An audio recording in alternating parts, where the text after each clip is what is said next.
I'm here to give you the truth for an argument that has been going on for decades. The answer is really simple, but no one really wants to admit it. We want easy answers, but just like most problems in life, the truth isn't so easy. What is the best power tool brand for you to buy for your projects? The internet is littered with top 10 lists of power tool brands where they just reiterate the same things over and over in a different order. These lists are probably picked by people who have absolutely no clue. They pick from the top 5 brands and arrange them in some arbitrary order of perceived popularity. This leaves a lot of people in the dark, poring over the internet trying to figure out what tools to buy, looking at Amazon reviews, trying to figure out which one's good, and for all you know, those reviews may have been bought by the very companies you're looking to buy tooling from. You see other reviews on Amazon that are really bad, where some guy had a really bad incident with an orbital sander and was complaining for paragraphs on end. Does any of this sound familiar? So to sum it all up, the reviews are garbage, the top 10 lists are inconsistent, and that still leaves you with a project to work on and no direction to follow. So here are some things to consider when you're looking at buying a tool for your projects. So number 1, how often will you be using the tool and how hard is the process on said tool? If you're building an arsenal for your shop and you're going to be using a drill over and over again, you might want to spend some extra money. If you're going to be buying a grinder, you might be putting it to some heavy use in stone or steel or something like that. You might want to go a little heavier duty on that as well. I worked with a granite and stone fabrication crew, and grinders would go out on a monthly basis. We'd have to make a run to Home Depot to get a replacement grinder just to finish the day. And these were brands like Hitachi, DeWalt, Makita, all those different brands that you could think of, and they all tend to burn out eventually. But that's just grinders because you're using it under stone, dirt, debris, and it ruins one pretty quickly. So it just depends on the conditions you're using them in. The next question you have to ask is, what is your skill level? If a tool happens to break on you, could you stand the wait till next weekend when you can get another replacement to finish your project? Or are you a pro where you wanted to keep kicking forever and ever? But even if you buy pro level tools, those can still die as well. If you're using them on a pro level day in, day out, the tools have a lifespan anyway, so you will use that lifespan up more quickly, therefore ruining tools on the job. It could happen. Even using a drill for the wrong application can cause one to burn up. I still have a Makita drill that I use to mix self-leveling concrete, and it still sounds very funny whenever I try to use it for regular stuff. It doesn't quite work like it used to, and you always have to think about the application that you're using the tool for. The next question you have to think about is brush or brushless. A lot of people tote brushless as really good and it should last longer, has higher efficiency, batteries last longer, all that kind of stuff, but you have to evaluate whether it's worth the cost for you to spend on brushless versus a brushed motor. The reason why brushes tend to wear out sooner is because they have a conductor coming into contact with the motor as it spins, and friction wears away these brushes as they run. So typically the material can eventually run out to where it's not conducting with the center part of the motor anymore, therefore it will die. That's why brushes are typically toted as subpar compared to brushless. Brushless is more of an induction field that turns the motor and keeps it running without any contact with physical objects. That being said, you still have to think about your use. If you're a do-it-yourselfer, you can buy a drill with brushes. It doesn't really necessarily matter. But if you're gonna be a do-it-yourselfer for 20 years and you own a home, you might wanna think about a brushless drill because you'll be using it for a very long time. The next question you should ask yourself is, what features do I need for this tool? You can buy a tool with every feature that you want, all the bells and whistles. You can have lasers and levels and all kinds of stuff, and you might not necessarily need it. So if you can get a circular saw and you can follow a pencil mark, you might not need that fancy laser telling you where to go. At the end of the day, the most critical point is whether you can cut the wood or not on, say, a circular saw, whether you can accomplish your goal. Just think about that and be practical. The next question is what is your vision for the future? Are you building a fully equipped shop that you can use in the future for all your needs and all your projects and everything you could ever think of?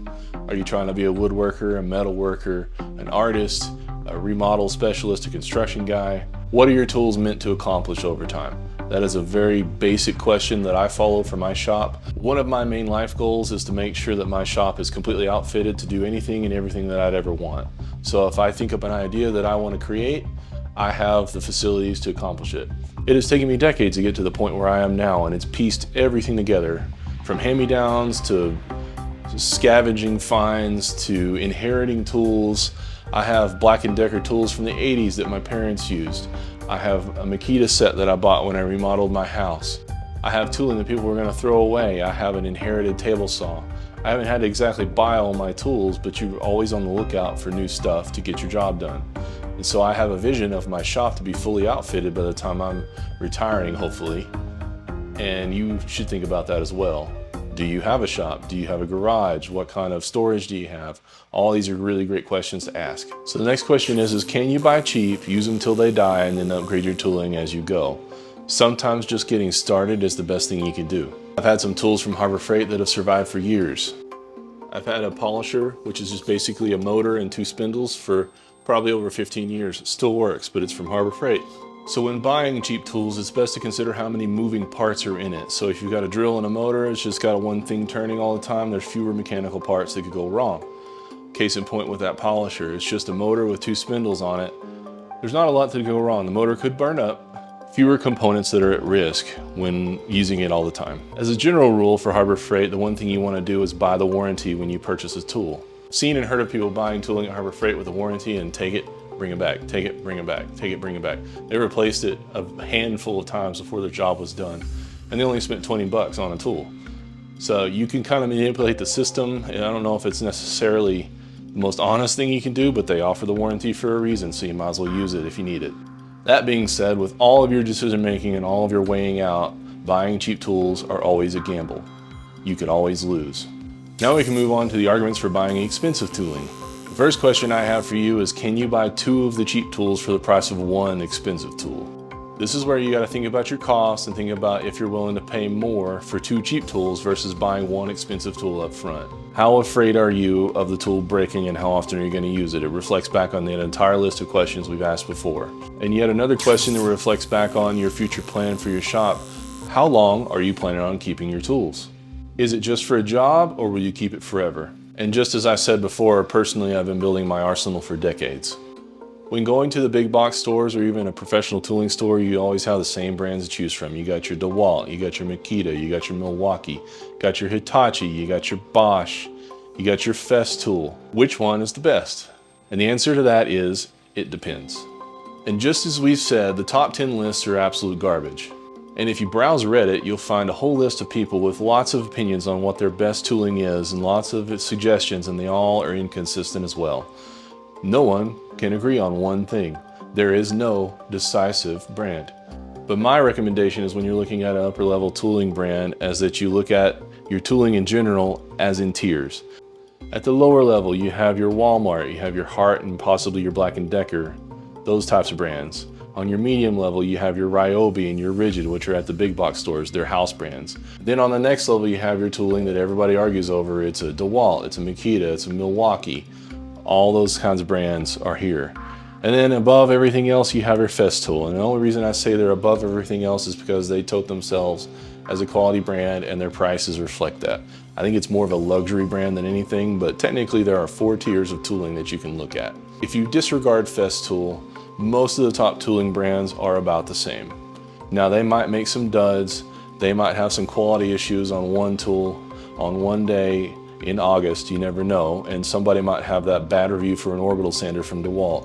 And like I said, I look at Festool as a glamour brand, and they offer the same kinds of tools that everybody else does. They offer drills, they offer sanders, they offer all kinds of stuff, and the only case I would make for going for them is if you actually have a need for a domino. I myself use dowels all the time. It's a cheap solution. I don't need a $1,200 tool to join wood together unless I'm doing it professionally on a daily basis. Those tools are nice, but they are not necessary.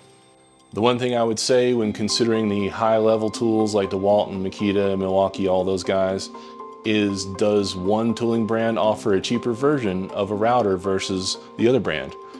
So I got a Makita router, it's a trim router, and it's actually cheaper than the DeWalt version trim router, same level that they had. So I could save like 20 bucks, 30 bucks on that one. And I trust Makita as a brand. And I also use the Makita battery system as well, so that's always something you gotta think about. Doesn't mean that the DeWalt router wasn't a good choice, it just means I saved a few bucks and I still bought a high quality brand in my opinion. Others may disagree. Now that brings into the ecosystem that you wanna buy into, and of course, all of this is preference, especially with this level of tooling. Do you want more Milwaukee? Do you want more Makita? Do you want more DeWalt? Like, you buy into the battery system, the ecosystem, you are stuck with that for a long time because you have several tools that fit this one battery, and the batteries are the most expensive thing you can get. So you gotta pick, and it does feel like a commitment, and it is. don't get me wrong. But the relief of it is you can't really go wrong here. All you need to do is pick what seems to suit you, what feels right, and if you're willing to spend this level of money to get that type of tool, it's probably not a bad decision. My recommendation is invest in a multi-tool set. I bought a Makita set when I first moved into the house I have now, and it had a drill, an impact drill, a reciprocator saw, a flashlight, a vacuum, and a skill saw. And at the time, granted it was 2020, I got it for about 300 bucks. The same set now is about $560, which is insane, but so is everything these days. Once you buy into this ecosystem, you don't have to buy the tooling with the battery anymore. You can buy a tool that has no battery and therefore is a little cheaper. And then all you have to do is plug in the battery set that you have and use it over and over again. I have extended my Makita set by buying an oscillating saw. I have bought a jigsaw to go with it as well. Still haven't used it yet, but I got some plans. I bought into the Makita brand a long time ago. I had a drill that lasted me about 15 years, from about 2002 on to about 2017. And the only thing that went wrong with it were the batteries, which I could replace, and the trigger actually failed on it and it couldn't activate the drill anymore. But I'm willing to bet that I could have replaced the switch on it and could have gotten it going again. This drill won my loyalty for them, and you may have the same experience with a DeWalt or another brand of any kind. You may have a drill that lasts you forever and you are never going to switch brands again. And that's okay. I respect that. I respect that you like DeWalt. I respect that you like Milwaukee. These tools are all pretty dang good.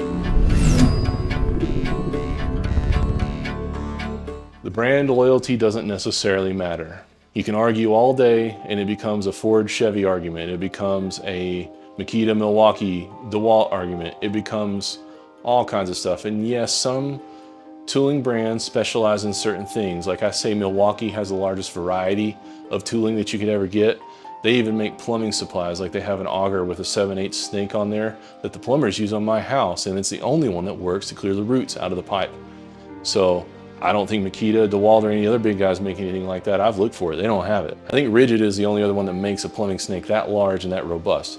So Milwaukee has their variety, which is their strength, and they have some really good tools. I will say that there is some fluctuation in certain tool types within the brands, just like I was leaning on before. I would never intentionally buy a Milwaukee drill because over the years, I have had chuck issues with them slipping on drill bits and causing burrs on the shank of my drill bits.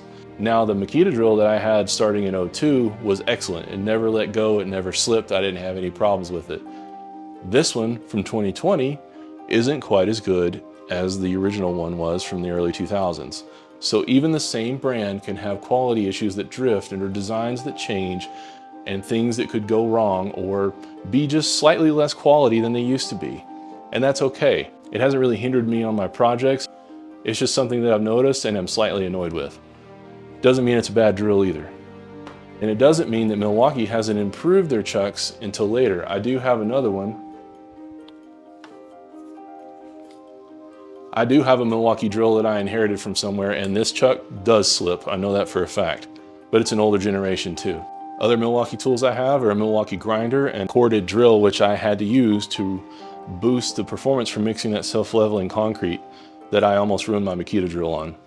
So in the end, I would recommend you don't really have brand loyalty except to the battery ecosystem, which you've chosen with some careful thought.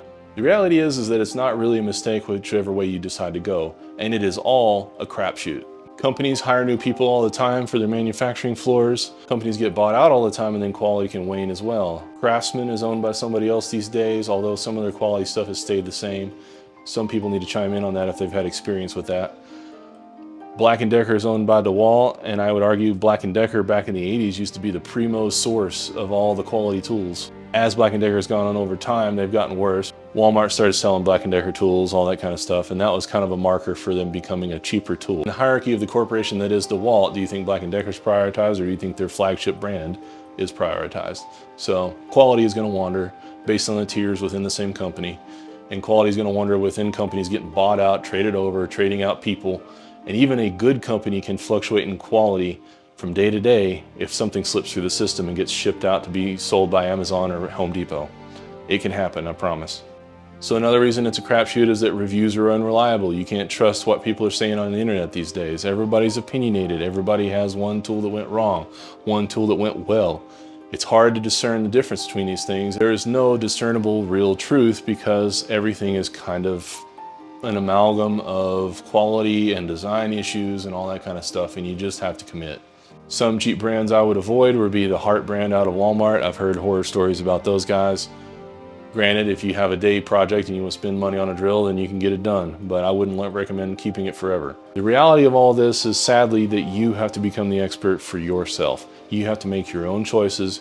You have to ask questions, educate yourself, and figure out what the best choice is. There is no truth except your truth. And for this suggestion, I would say learn as much as you can.